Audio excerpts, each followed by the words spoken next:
এই কি বললেন অপু বিশ্বাস ইন্টারভিউতে গিয়ে এবার বোমা পাঠিয়েছেন। শুধু বোমা নয়, বুবলির কথার পাল্টা জবাব এমনভাবে দিয়েছেন যেন বুবলির হাড়ে হাড়ে টের পায় অপু বিশ্বাস আসলে কি।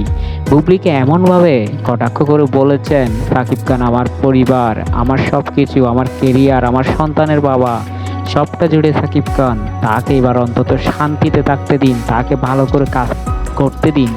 আপনার জন্য যাতে তাকে ক্যামেরার সামনে বিব্রতকর অবস্থায় পড়তে না হয় সেদিকে খেয়াল রাখুন।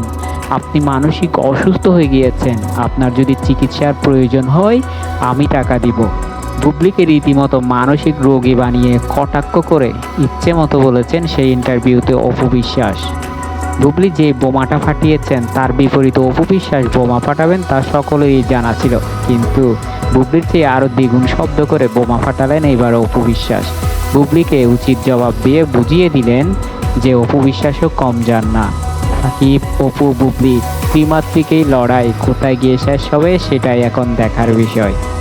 এখন সবটা জুড়েই যেন অপু বিশ্বাস, বুবলির যেন কোনো অস্তিত্বই নেই এমনটা বুঝিয়ে দিয়েছেন এই নায়িকা।